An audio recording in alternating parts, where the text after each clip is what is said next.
Iran மீது America மீண்டும் தாக்குதலை தொடங்கியுள்ளது. இதற்கு பதிலடியாக ஈரான் சார்பில் அண்டை நாடான பக்ரைனில் உள்ள அமெரிக்காவின் கடற்படை தளத்தின் மீது ட்ரோன் தாக்குதல் தொடங்கப்பட்டுள்ளது.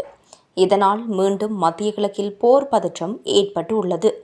இன்றைய பார்வை நிகழ்ச்சியுடன் இணைந்திருக்கின்றீர்கள். அமெரிக்கா ஈரானிடையே போர் நிறுத்தம் தொடர்பான ஒப்பந்தம் கையெழுத்தான நிலையில் மீண்டும் ஹோர்முஸ் ஜலசந்தி திறக்கப்பட்டது. ஆனால் நேற்று முன்தினம் சிங்கப்பூர் கொடியுடன் சென்ற சரக்கு கப்பல் மீது ஈரான் தாக்குதல் நடத்தியது. இது போர் நிறுத்த ஒப்பந்தத்தை மீறும் செயல் என்று அமெரிக்கா வார்னிங் செய்த நிலையில் தற்போது ஈரான் மீது அமெரிக்கா மீண்டும் தாக்குதலை தொடங்கியுள்ளது. இதனால் மீண்டும் போர் பதற்றம் தொடங்கியுள்ளது. ஈரான் மீது அமெரிக்கா கடந்த பிப்ரவரி மாதம் 28ஆம் தேதி போரை தொடங்கியது. இதற்கு ஈரானும் பதிலடி கொடுத்தது. இதனால் மத்திய கிழக்கு நாடுகள் முழுவதும் பாதிக்கப்பட்டது. இந்த நிலையில்தான் நீண்ட இழுபறிக்கு பிறகு போர் நிறுத்தம் அமுலுக்கு வந்தது. மேலும் சுவிட்சர்லாந்தில் அமெரிக்கா ஈரானிடையே போர் நிறுத்தம் தொடர்பான தற்காலிக ஒப்பந்தம் மேற்கொள்ளப்பட்டது.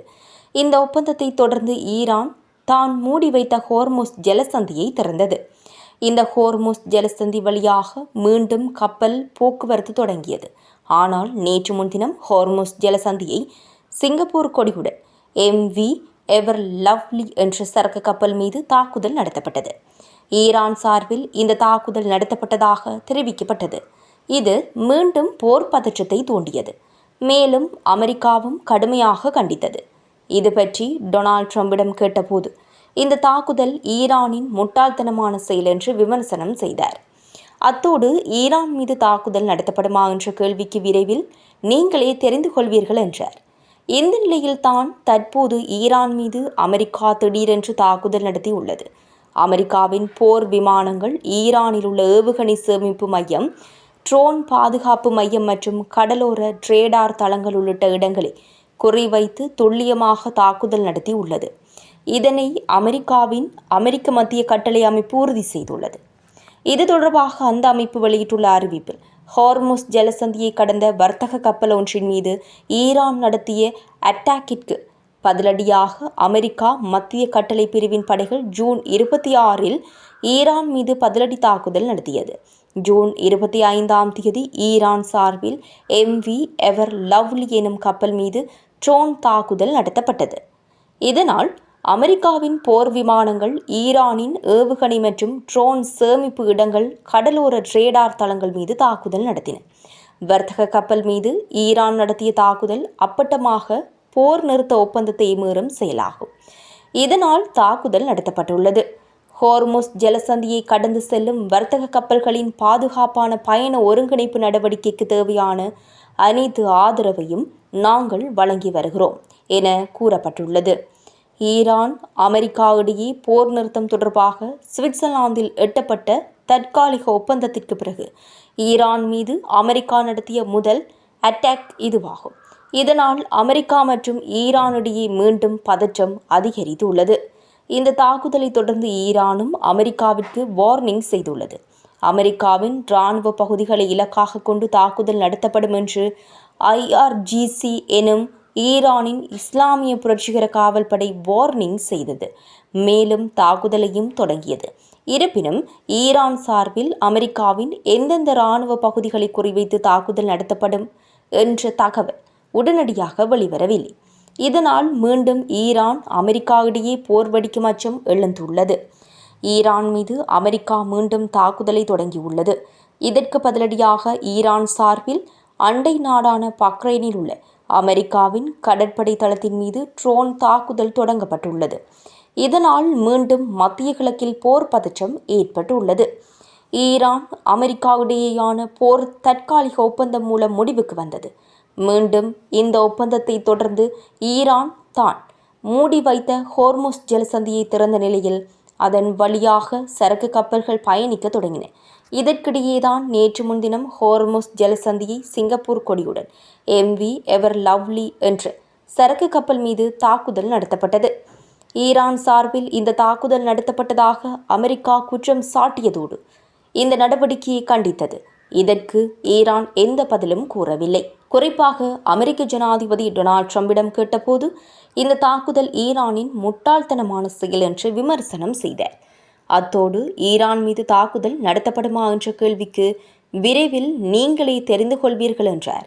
இதற்கிடையேதான் நள்ளிரவில் ஈரான் மீது அமெரிக்கா திடீரென்று தாக்குதல் நடத்தியுள்ளது. அமெரிக்காவின் போர் விமானங்கள் ஈரானில் உள்ள ஏவுகணை சேமிப்பு மையம், ட்ரோன் பாதுகாப்பு மையம் மற்றும் கடலோர ரேடார் தளங்களை குறிவைத்து துல்லியமாக தாக்குதல் நடத்தப்பட்டுள்ளது. இதனால் சினம் கொண்ட ஈரான் அமெரிக்காவிற்கு பதிலடி கொடுக்கப்படும் என்று வார்னிங் செய்தது. இந்த நிலையில்தான் ஈரான் சார்பில் அமெரிக்காவிற்கு பதிலடி கொடுக்கப்பட்டுள்ளது. அமெரிக்காவை நேரடியாக ஈரானால் தாக்க முடியாது. இரு நாடுகளிடையே அதிக தொலைவு இருப்பதுதான் காரணம். இதனால் ஈரான் வழக்கம் போல் அண்டை நாடுகளில் உள்ள அமெரிக்காவின் இராணுவ நிலைகளை குறிவைத்து தாக்குதல் நடத்தியுள்ளது. அதன்படி பக்ரைனில் உள்ள அமெரிக்காவிற்கு சொந்தமான கடற்படை தளத்தை குறிவைத்து ஈரான் ட்ரோன் தாக்குதல் நடத்தப்பட்டுள்ளது. இந்த தாக்குதலில் அந்த கடற்படை தளத்தில் எந்த மாதிரியான சேதம் ஏற்பட்டது என்பது பற்றிய தகவல் உடனடியாக வரவில்லை. இந்த கடற்படை தளம் தான் அமெரிக்காவிற்கு மிகவும் முக்கியமான ஒன்றாக உள்ளது. ஏனென்றால் இந்த கடற்படை தளம் என்பது அமெரிக்க கடற்படையின் 5ஆம் படைப்பிரிவின் தலைமையிடமாகவும் கட்டுப்பாட்டு மையமாகவும் செயல்பட்டு வருகின்றது. புரியும்படி கூற வேண்டுமென்றால் இந்த கடற்படை தளத்தில் இருந்துதான் மத்திய கிழக்கு பிராந்திய பகுதிகளில் அமெரிக்கா தனது கடற்படை சார்ந்த நடவடிக்கைகளை மேற்கொண்டு வருகின்றது. இதனால்தான் இந்த இடத்தை குறிவைத்து ஈரான் அடித்துள்ளது. இதற்கிடையே தான் ஈரான் சார்பில் அமெரிக்காவிற்கு முக்கிய வார்னிங் செய்யப்பட்டுள்ளது. அதில் இந்த தாக்குதல் வெறும் அமெரிக்காவின் இராணுவ தளங்களை சேதப்படுத்துவதற்கானது மட்டுமில்லை, மத்திய கிழக்கு பிராந்தியத்தில் உள்ள தனது படைகளை எப்படி தற்காத்துக் கொள்வது என்பது குறித்து அமெரிக்காவை யோசிக்க வைப்பதற்காக இருக்கும் என்று எச்சரித்துள்ளது. அதே வேளையில் இன்னொரு விடயத்தையும் மறந்துவிடக்கூடாது. பக்ரைனில் உள்ள அமெரிக்காவின் இந்த கடற்படை தளத்தை ஈரான் தாக்குவது ஒன்றும் புதிது அல்ல. கடந்த பிப்ரவரி மாதம் முதல் அமெரிக்கா, இஸ்ரேல் நாடுகள் இணைந்து ஈரான் மீது போர் தொடங்கியது. அந்த சமயத்தில் ஈரான் மத்திய கிழக்கு நாடுகளில் உள்ள அமெரிக்காவின் கடற்படை தளம், விமான தளம், இராணுவ தளத்தை குறிவைத்து தாக்குதல் நடத்தின.